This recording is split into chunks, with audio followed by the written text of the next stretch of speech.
Merry Christmas, everyone. And it's still the Christmas season. It might be January, but in church, the Christmas season goes for 12 days. It goes from December 25th till January the 6th. So we're still at Christmas. So Merry Christmas. I can also say Happy New Year, can't I? And I hope you had a good New Year. Today is the day that we celebrate Epiphany. Epiphany in church, it actually happens on January the 6th. And we move it to celebrate it on the Sunday before so we can enjoy it. It's a special feast day, which is why in church you'll see that we still have the white and gold and the beautiful decorations up. An epiphany is like an aha moment when you find something you've been looking for. Or when you suddenly realise that you understand something for the first time. Aha! Epiphany. It's the day that we celebrate the wise men arriving. The wise men, they took a little bit longer to get to the stable than the shepherds. And although we celebrate the whole nativity scene together, we know that they arrived when Jesus was probably walking, toddling around, and they arrived to see the baby Jesus. And they were guided by something. Do you know what they were guided by? I think there's a big clue just there. Yeah, let's see. Twinkle, twinkle went the stars, and the star watchers nodded and smiled. There's a pretty one, the first star watcher said. Oh, look how brightly that one is shining, said the second star watcher. And that big one, the big one over there, cried the third star watcher. I don't think I've ever seen one so large. Twinkle, twinkle went the stars, and then one of the stars went zoom. Did you see that? Said the first star watcher. Couldn't miss it, said the second.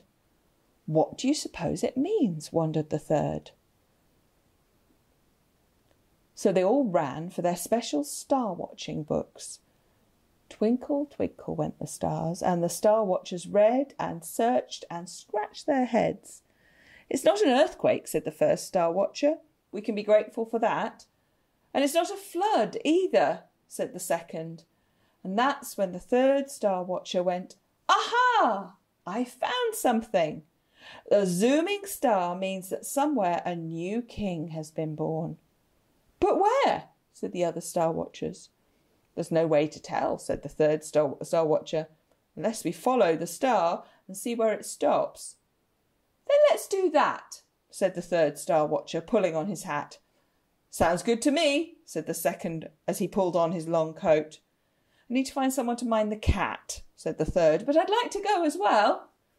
And so the star watchers gathered their servants and loaded their camels, and with the stars twinkling above, they set off after that special star, the star that went zoom. The star zoomed left. The star zoomed right. It zoomed over hills and deserts and rivers and mountain peaks, and the star watchers did their best to zoom after it.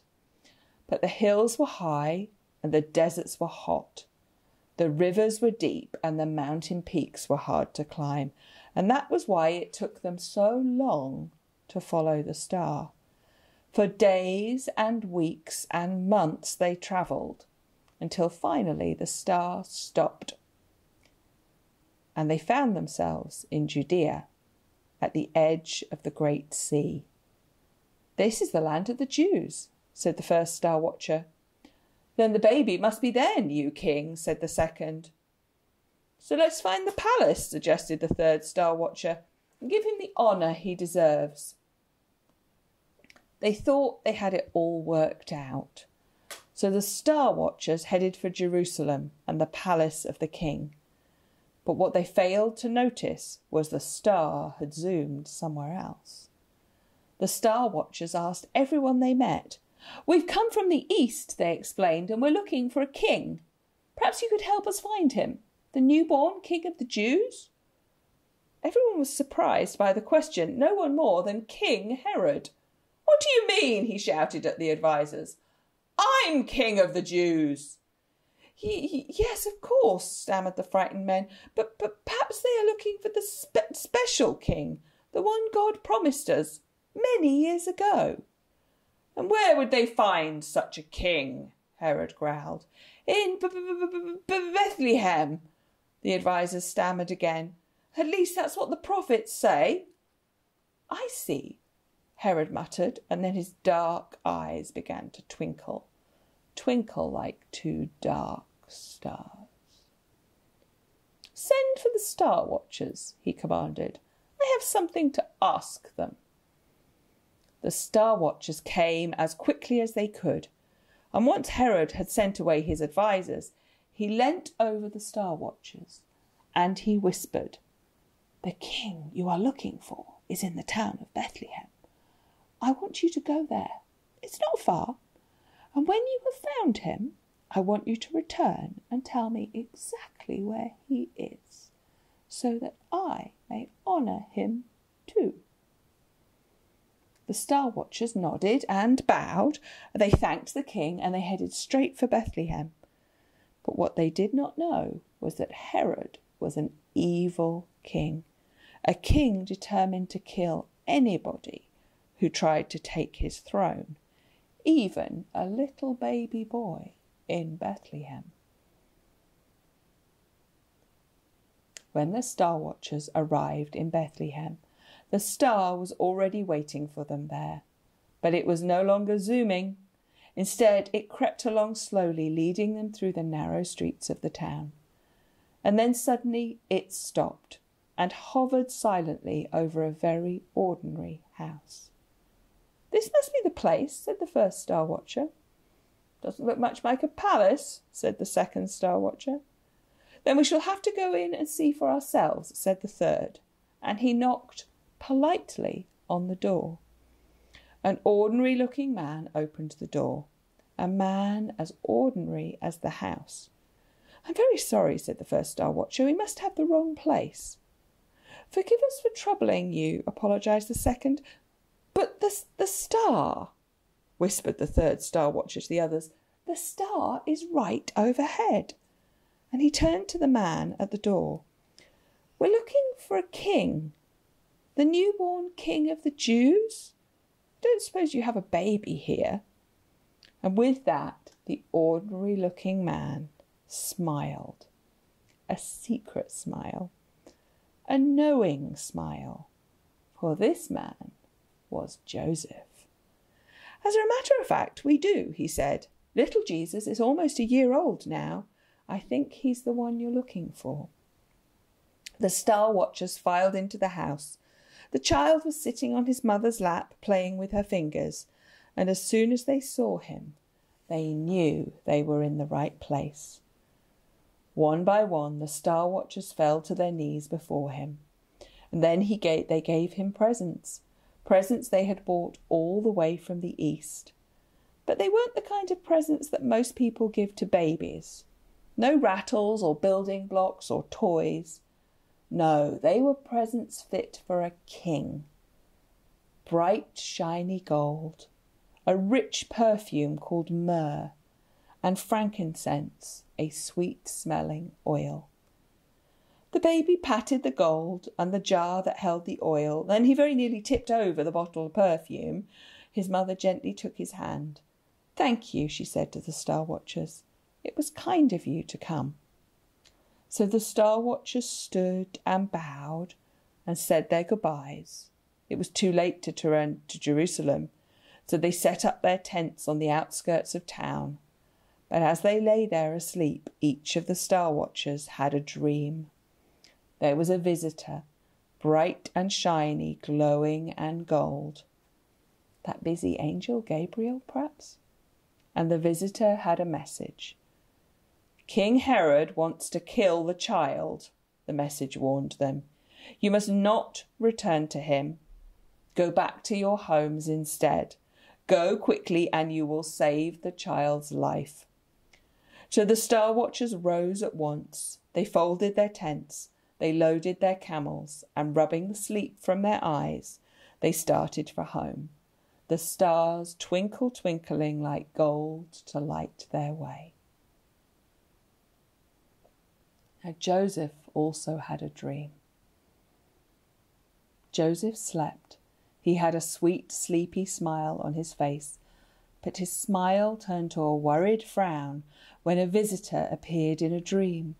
It was that busy angel Gabriel again. "Get up, Joseph," he said. "Take the child and his mother and go to Egypt. Herod's soldiers are on the way and they mean to kill the boy." Joseph got up at once and he nudged Mary awake, and quietly they packed up their things.